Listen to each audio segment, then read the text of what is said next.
So let's start with Professor Kaku. Professor Kaku, you've been a leading forecaster of technology for most of your career. What do you think about the digital revolution that we've seen so far? Where is it going, and how might it interact with other forms of technological revolution in science, such as biotechnology? Well, in the coming years, computer chips will cost as little as a penny. That's cheaper than garbage, cheaper than scrap paper. So computer chips will be everywhere and nowhere, including our contact lenses.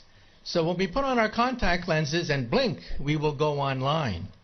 And who were the first people to buy internet contact lenses? College students taking final examinations. This means that my students will blink, and they will not have to memorize all the things I've been talking about. This is going to revolutionize education, because we cannot force students to memorize things that they can simply blink and get. And then if you feel sick, you will blink and see RoboDoc.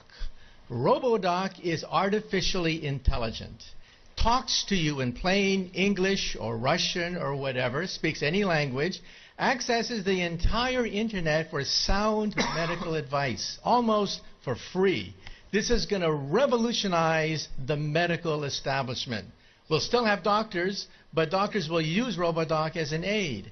And if you're in a car accident in a foreign country, you don't speak the language, you'll talk to your wristwatch and talk to RoboLawyer. RoboLawyer understands the law in any country, in any language. In fact, I personally believe that artificial intelligence, the robotics industry, will eventually become bigger than the automobile industry of today, because your automobile will become a robot. You will talk to it. You will argue with it. You'll have discussions with your car about the best route to take. And when you want to park the car, you simply tell your car, park yourself. And the car parks itself. This is going to revolutionize urban economics when you don't have to worry about parking anymore. And then the next organ to be digitized is the brain.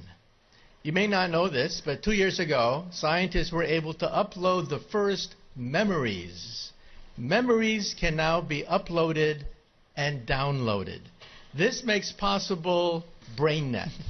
BrainNet could be the next step in the evolution of the internet. Instead of zeros and ones, instead of text, you'll put emotions, feelings, sensations, memories. Teenagers will go crazy. Teenagers put happy faces at the end of every sentence. Why bother to do that when you can put the emotion of your first dance, your first kiss, your first whatever, right there on the internet? And so in the future, when you walk into a room, you will mentally command the internet. You'll take dictation mentally. You'll turn things on, turn things off, communicate with other people. People will think of you as a wizard of some sort, mentally communicating with everything around you. That's BrainNet. And then biotech is being digitized now. We can create a human body shop. We can create from your own cells, so there's no rejection mechanism. We can create skin, bone, cartilage, noses, ears, blood vessels, heart valves, bladders. Complete windpipes can be grown in the laboratory. The next organ to be grown, by the way, is the liver. So for all you alcoholics in the audience, take heart. We may be able to grow your next liver. So even the economy is now being digitized into something I call perfect capitalism. You see, capitalism is based on supply and demand. But you don't know who's cheating you when you buy something. You don't know what the profit margin is. In the future, your contact lens will scan everything in a store, tell you who's cheating you, tell you who has the best product, what is the profit margin on every single thing that you can scan with your contact lens. And so capitalism becomes perfect. Perfect supply and demand. This means that there are winners and losers. The losers will be middlemen. Because why did Amazon become so big?